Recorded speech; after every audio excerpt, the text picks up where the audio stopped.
And so I think to call reality a simulation implies that there's a real version that is being simulated. Um, Right. Whereas I would never make that assumption. Just because we live in even if we did live in some kind of digital reality, even if it was a digital reality that was being programmed and run by some advanced alien intelligence, which is also possible, that wouldn't make it a simulation. That would make it Right. an instantiation of life in some way. And I think that's much more likely, far more likely, or just as possible as the idea that you've got future humans running ancestor simulations of what they look like in the past, which is us now, so to speak. I think that's a huge assumption. So sorry, I forgot. That was a preamble to something I was going to say based upon your question, which I've forgotten. Well, the question was just, is that something that you think is even likely? Like, does that, is there, do you think that we, as Bostrom is proposing in this, this Okay, this yeah, this hypothesis that's become so influential that it's far reach beyond him. Like, most people don't even know that.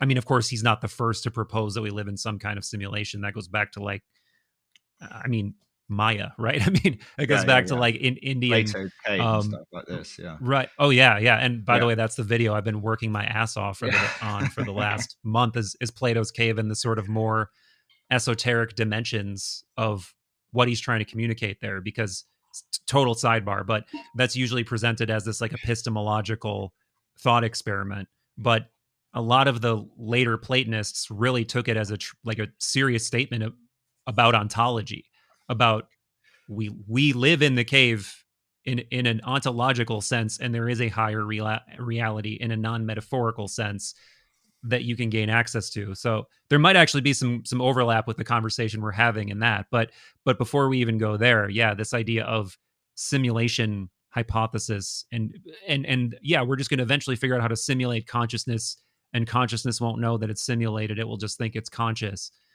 Does that seem remotely plausible to you? I don't discount the idea. I think there's always the question, the perennial problem formulated as the problem of other minds. How do we know? How would we possibly Hmm. know that another being was conscious? We can never know. That's an absolutely fundamental, untraversable gulf. I can never know that you're conscious. You can never know that I'm conscious. Right? This old problem.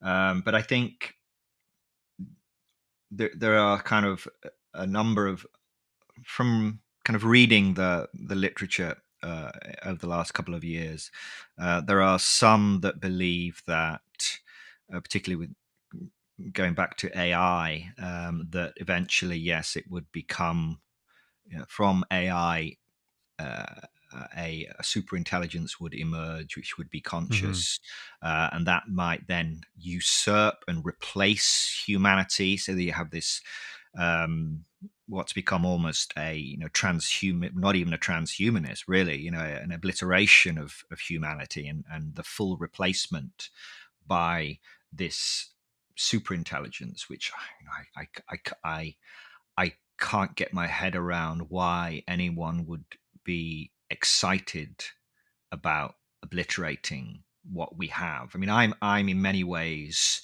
um, kind of an old romantic. I do think there is something Yeah. special about humanity and about what we have, and I think the idea that we should just, accelerate, accelerate, accelerate, um, because I think the for many there's the assumption that at some point the merge will happen, right? Yeah, once we've created this artificial superintelligence, we're going to merge with it in some way, and maybe that's going to be possible.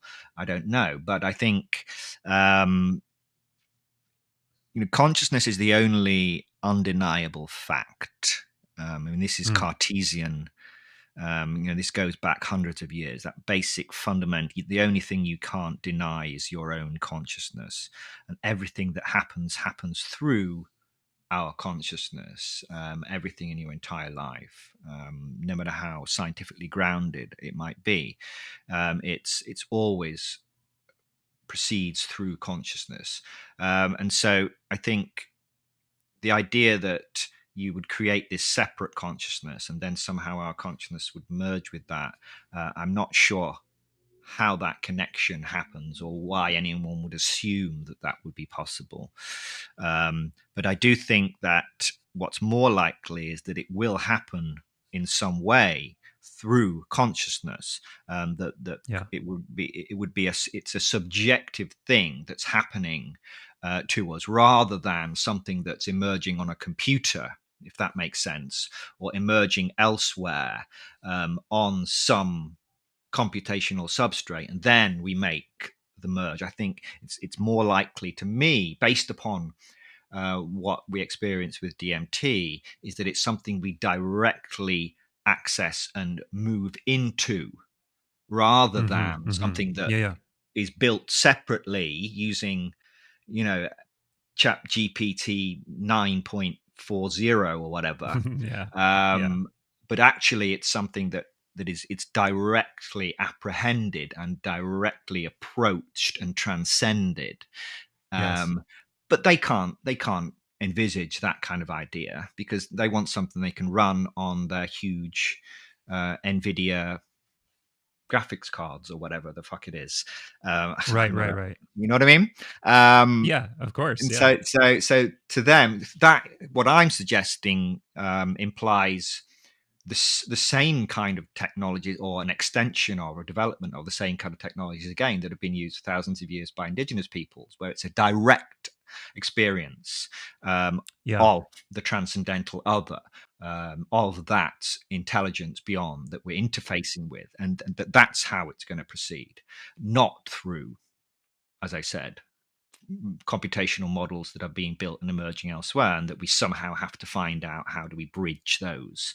I don't necessarily think that's the way it's going to happen, but that's the only thing they can envisage, because otherwise, if I say the actual way to achieve transcension or whatever, or our transhuman future, is by taking psychedelic drug technologies and directly transcending that, them, they can't handle that, because that's way beyond their capabilities of imagining such a thing. So that's why, I guess, going back to why I'm so hesitant to kind of get excited about, Sam Altman's next podcast or whatever, is because the whole thing just seems meh. Yeah, it's material. It's material. It's material masturbation at a certain point, right? It's like I do get that there is like this really interesting emergent thing that's coming from AI, and I am, I do think there are potential interesting philosophical questions. I don't think we fully understand it. Not that I've personally done the deepest dive into it, but I do think that I am way more animated by questions about consciousness, what it is, how we can potentially learn more about it. And for sure, there is a fundamental mystery bound up. I mean, man, how is DMT not infinitely more interesting than AI when you consider the fact that it is orders of magnitude more simple, like molecularly, and literally just by introducing some of it in, like perturbing your own, you know, umlaut, your own subjective reality with it, you can, like you're pointing to, you can shift into this other state of being that Yeah. is very much seems like it's, I've heard you use the word freestanding, and I totally Mm.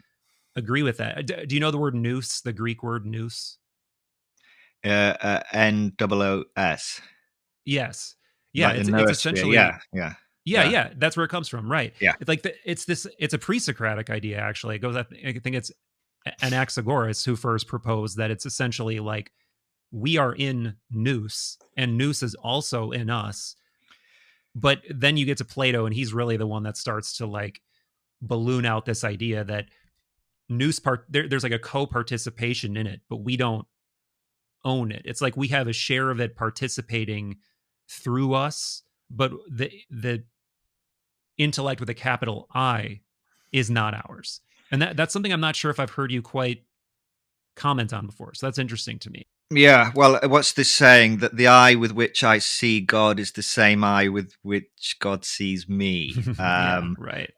I think yes, I would say that we are embedded within part of one aspect of a lower dimensional projection of something like that, of something much larger. I don't think it's a Mm. matter of having to build something entirely new as such, but to um, recognize, realize, establish, relearn, whatever, our relationship to that larger structure. I think it's all there already in a certain sense, and that we're kind of playing this game, whatever this game is. I just don't know, but I see it, the whole thing, as being very playful. I mean, this goes back to um, ideas from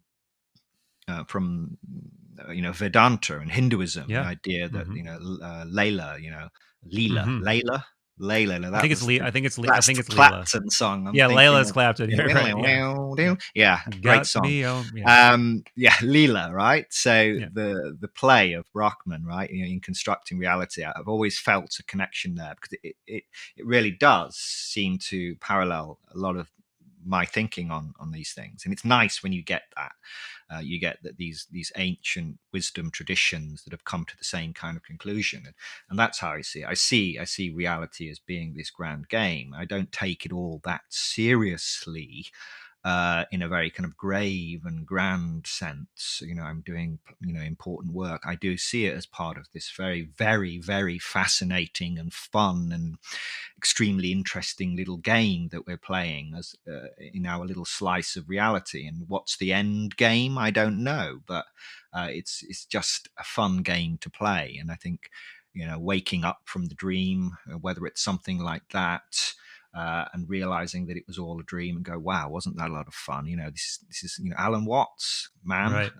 Yeah. was talking about this in the 60s and the 70s. That we're just, we're just, we forgot that we're dreaming, and that we don't need to be concerned, because eventually we'll wake up and realize, wow, that was a lot of fun. Let's do it again. Yeah. And maybe what this whole thing that seems so monumental and gargantuan to us is just one little level of the game we're playing. And then when we kind of wake up or whatever, we achieve transcension, whatever that looks like, we'll go, wow, that was really cool, that was a really fascinating and interesting level of this game. What a lot of fun that was. And that's in the big picture of things. That's kind of how I see it. So yeah, I don't have very much time for those that take themselves very, very seriously, and this is an extremely important thing. In the grand scheme of things, I think it's all, nothing is really serious or that important.